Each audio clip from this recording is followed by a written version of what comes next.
Halo Malaysia, terima kasih karena sudah menonton video-video berita-berita terkini daripada channel ini. Sebelum kita mulakan berita seterusnya, jangan lupa tekan butang like, komen, share, dan subscribe. Setiap komen Anda amatlah dihargai. Berita yang hangat pada hari ini. Hai, hello, salam sejahtera kepada seluruh rakyat Malaysia. Berita hari ini dipetik daripada syahbudin.com.net bertarik 6 September 2022 bertajuk Tidak Mudah Untuk Najib Dapat Pengampunan.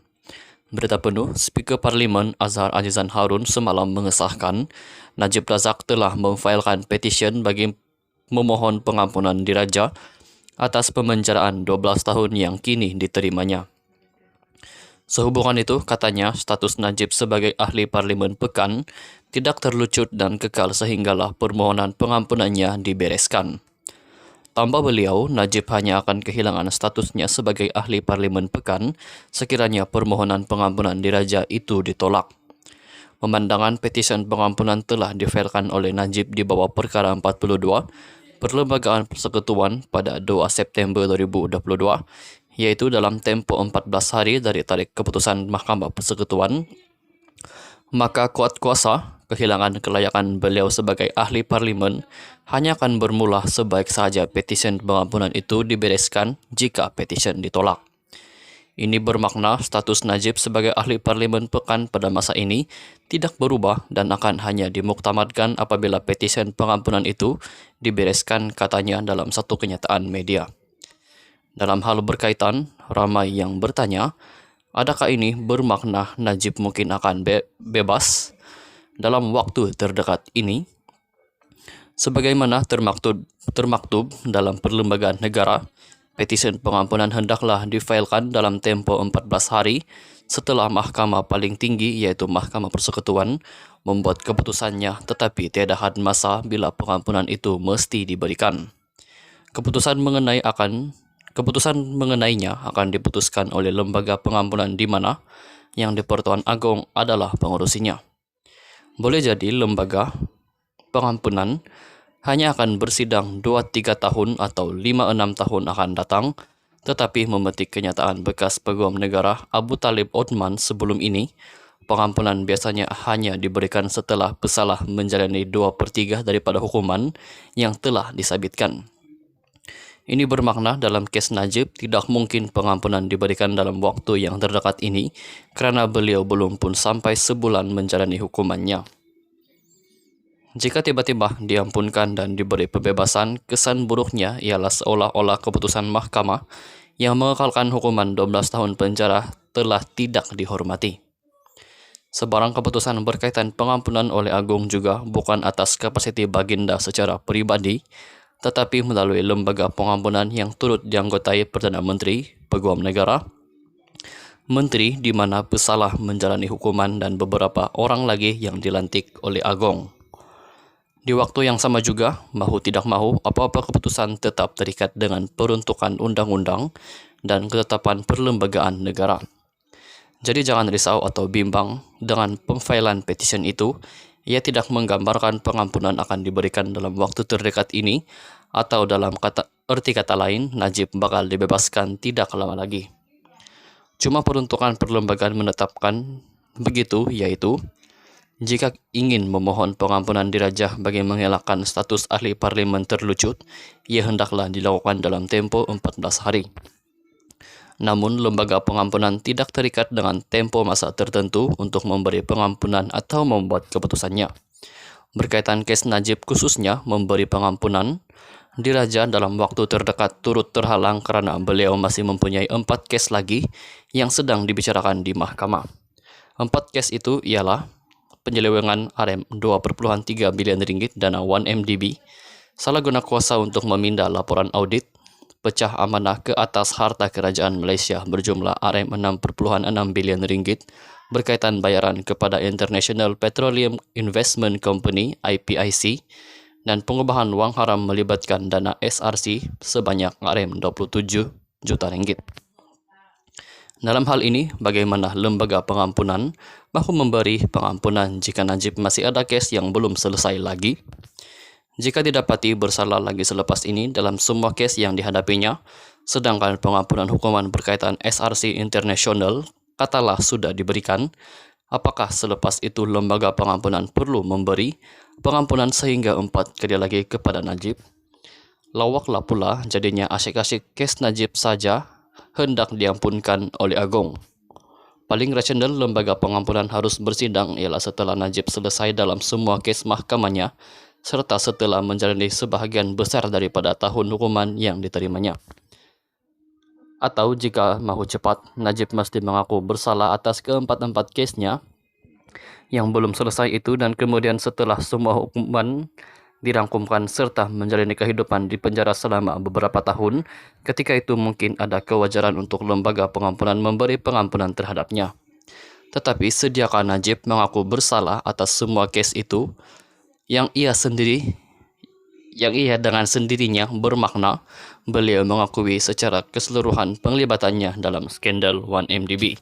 Sekian berita dipetik daripada syahbudin.com.net. Sekian saja berita untuk hari ini. Kita jumpa lagi di video yang seterusnya. Stay safe, stay healthy, bye-bye. Hai, hello, salam sejahtera kepada seluruh rakyat Malaysia. Berita hari ini dipetik daripada syahbudin.com.net bertarik 6 September 2022 bertajuk Tidak mudah untuk Najib dapat pengampunan. Berita penuh, Speaker Parlimen Azhar Azizan Harun semalam mengesahkan Najib Razak telah memfailkan petisyen bagi memohon pengampunan diraja atas pemenjaraan 12 tahun yang kini diterimanya. Sehubungan itu, katanya status Najib sebagai ahli parlimen pekan tidak terlucut dan kekal sehinggalah permohonan pengampunannya dibereskan. Tambah beliau, Najib hanya akan kehilangan statusnya sebagai ahli parlimen pekan sekiranya permohonan pengampunan diraja itu ditolak. Pemandangan petisyen pengampunan telah difailkan oleh Najib di bawah perkara 42 Perlembagaan Persekutuan pada 2 September 2022, yaitu dalam tempoh 14 hari dari tarikh keputusan Mahkamah Persekutuan, maka kuat kuasa kehilangan kelayakan beliau sebagai ahli parlimen hanya akan bermula sebaik sahaja petisyen pengampunan itu dibereskan jika petisyen ditolak. Ini bermakna status Najib sebagai ahli parlimen pekan pada masa ini tidak berubah dan akan hanya dimuktamadkan apabila petisyen pengampunan itu dibereskan, katanya dalam satu kenyataan media. Dalam hal berkaitan, ramai yang bertanya, adakah ini bermakna Najib mungkin akan bebas dalam waktu terdekat ini? Sebagaimana termaktub dalam Perlembagaan Negara, petisyen pengampunan hendaklah difailkan dalam tempoh 14 hari setelah Mahkamah paling tinggi iaitu Mahkamah Persekutuan membuat keputusannya, tetapi tiada had masa bila pengampunan itu mesti diberikan. Keputusan mengenainya akan diputuskan oleh lembaga pengampunan di mana yang di-Pertuan Agong adalah pengurusinya.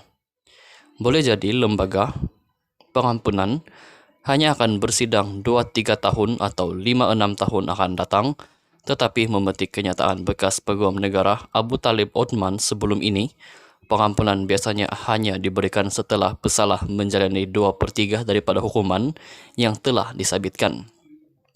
Ini bermakna dalam kes Najib tidak mungkin pengampunan diberikan dalam waktu yang terdekat ini kerana beliau belum pun sampai sebulan menjalani hukumannya. Jika tiba-tiba diampunkan dan diberi pembebasan, kesan buruknya ialah seolah-olah keputusan mahkamah yang mengekalkan hukuman 12 tahun penjara telah tidak dihormati. Sebarang keputusan berkaitan pengampunan oleh Agong juga bukan atas kapasiti baginda secara peribadi, tetapi melalui lembaga pengampunan yang turut dianggotai Perdana Menteri, Peguam Negara, Menteri di mana pesalah menjalani hukuman dan beberapa orang lagi yang dilantik oleh Agong. Di waktu yang sama juga, mahu tidak mahu, apa-apa keputusan tetap terikat dengan peruntukan undang-undang dan ketetapan perlembagaan negara. Jadi jangan risau atau bimbang dengan pemfailan petisyen itu. Ia tidak menggambarkan pengampunan akan diberikan dalam waktu terdekat ini, atau dalam arti kata lain, Najib bakal dibebaskan tidak lama lagi. Cuma peruntukan perlembagaan menetapkan begitu, yaitu jika ingin memohon pengampunan dirajah bagi mengelakkan status ahli parlimen terlucut, ia hendaklah dilakukan dalam tempoh 14 hari. Namun, lembaga pengampunan tidak terikat dengan tempo masa tertentu untuk memberi pengampunan atau membuat keputusannya. Berkaitan kes Najib khususnya memberi pengampunan, Diraja dalam waktu terdekat turut terhalang karena beliau masih mempunyai 4 kes lagi yang sedang dibicarakan di mahkamah. 4 kes itu ialah penyelewengan Rp2,3 bilion dana 1MDB, salah guna kuasa untuk memindah laporan audit, pecah amanah ke atas harta kerajaan Malaysia berjumlah Rp6.6 bilion berkaitan bayaran kepada International Petroleum Investment Company (IPIC), dan pengubahan wang haram melibatkan dana SRC sebanyak Rp27 juta. Dalam hal ini, bagaimana lembaga pengampunan mahu memberi pengampunan jika Najib masih ada kes yang belum selesai lagi? Jika didapati bersalah lagi selepas ini dalam semua kes yang dihadapinya, sedangkan pengampunan hukuman berkaitan SRC International katalah sudah diberikan, apakah selepas itu lembaga pengampunan perlu memberi pengampunan sehingga 4 kali lagi kepada Najib? Lawaklah pula jadinya asyik-asyik kes Najib saja hendak diampunkan oleh Agong. Paling rasional lembaga pengampunan harus bersidang ialah setelah Najib selesai dalam semua kes mahkamahnya, serta setelah menjalani sebahagian besar daripada tahun hukuman yang diterimanya. Atau jika mahu cepat, Najib mesti mengaku bersalah atas keempat-empat kesnya yang belum selesai itu, dan kemudian setelah semua hukuman dirangkumkan serta menjalani kehidupan di penjara selama beberapa tahun, ketika itu mungkin ada kewajaran untuk lembaga pengampunan memberi pengampunan terhadapnya. Tetapi sediakah Najib mengaku bersalah atas semua kes itu yang ia dengan sendirinya bermakna beliau mengakui secara keseluruhan penglibatannya dalam skandal 1MDB. Sekian berita dipetik daripada syahbudin.com.net. Sekian saja berita untuk kali ini. Kita jumpa lagi di video yang seterusnya. Stay safe, stay healthy. Bye-bye.